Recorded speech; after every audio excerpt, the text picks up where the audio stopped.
As my family and I have worked through the grieving process, I've said all along what I've said time and again to others, that it may very well be that that process, by the time we get through it, closes the window on mounting a realistic campaign for president, that it might close.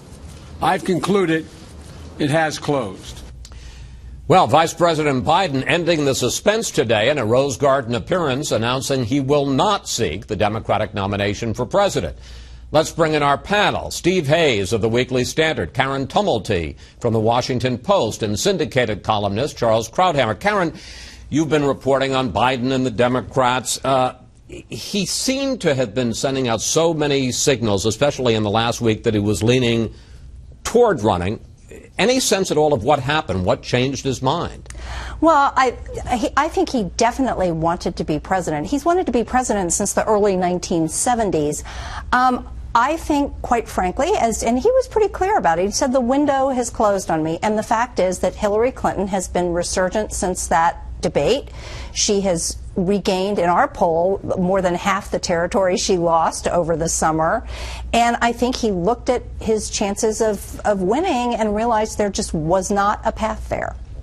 Steve, I think you'll agree it was one of the most unusual events of this sort that I've ever seen, statements of non-candidacy. Take out the first paragraph, and it could have been a campaign speech with Biden expressing why, how he would have run for president. And he also couldn't resist taking one final shot at Hillary Clinton. Here it is.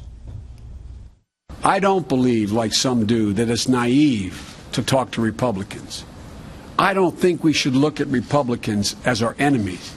They are our opposition. They're not our enemies.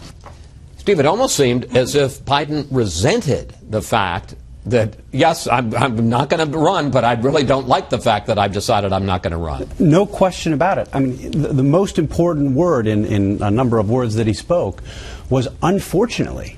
I've decided I can't move forward. I mean, he clearly wanted to do this, and I think sent a message that if something catastrophic were to happen to Hillary Clinton's campaign, that he is still interested in being president of the United States. So you think he very much left a plan B out there if something were to happen, either from the testimony tomorrow or for the FBI investigation? I've, in effect, kind of given you the kind of candidacy I would run. Yeah, signaling that he would want to be president. And he gave a speech, as you say. It was basically an announcement speech. I mean, in a way, it was sort of quintessential Joe Biden, right? I mean, it was at times, I thought, quite moving.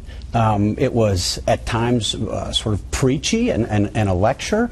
And at other times, it felt like that scene from Meet the Parents when Ben Stiller is saying the prayer and just keeps going and doesn't quite know when to stop with the prayer. He just kept going and going and going. But I when think you said a scene from Meet the Parents, I was thinking of some other scenes. I'm glad that was the one you were talking about. That's why I saw you look perplexed, so that's why I clarified. Look, I think Karen is right about one thing in particular. You know, there's the conventional wisdom holds that debates don't really matter much. I think this is an instance where the debate may have been determinative. I mean, if Hillary Clinton had bombed in that debate, if Bernie Sanders had decided to go after her, we could be looking at an entirely different scenario. But because, you know, not only in the Washington Post polls, but in other national polls and early state polls. And before I bring Charles in, why not wait until tomorrow, which could be a big deal? Why not wait to see what happens in the Benghazi committee testimony? Because I think there may have been a concern that if he got out after that, that it would look opportunistic. I mean, if he decided to go after that, it would look opportunistic. Charles, what do you make of the Biden speech? What do you make of his decision? I agree with you completely. It was a two-part speech where the two parts were totally unconnected. I'm not running. And then he gave what was obviously an announcement speech. So there are two explanations. Either, like most journalists, he hates to throw away a work product. He'd already written an announcement speech, and he sort of, well, I might as well use it.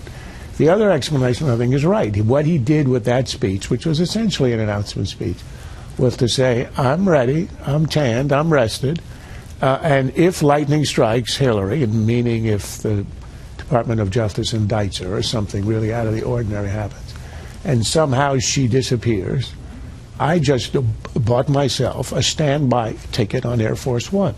So he's first in line. There's nothing he could have done as a candidate to depose her, particularly after the debate. There was a 13-point swing in her standing against Sanders. But right now, he's waiting in line. If something happens, he's just announced that he's ready, and I think he would be the logical candidate. So he's got the best of both worlds. In the time we have left in this segment, how do you think his getting out, now the next big event is the testimony tomorrow, how do you think this sets Clinton up for her testimony before the Benghazi committee? I don't think it's going to make any difference. I think she has the nomination. I think the race ended in the debate when Bernie Sanders said, "We're tired of hearing about your damn emails." That was a concession speech. He handed over his sword. It was over. It remains over, and Biden understood that. He's not a dummy. He understands how the forces here work, and he knew he had zero chance. I think this is all in the hands of the Department of Justice. It's not in the hands of the Benghazi committee, and they will determine the 1 in 100 chance that she falls. Otherwise, she's the nominee. Karen, do you agree with that? That not to expect much from the testimony tomorrow? I think in a lot of ways the bigger event comes Saturday night in Iowa, where she's going to be up against Bernie Sanders. This is a quadrennial dinner. In 2007, it was the first sign that she was in big trouble against Barack Obama, and seeing the two of them having to spell out their visions side by side, I think is going to tell us a lot about how this Democratic primary is going to be framed. We got about a minute left, and you're our resident Benghazi expert, Steve. If anybody has a sense, does the committee have ammunition to go after Hillary Clinton tomorrow or not?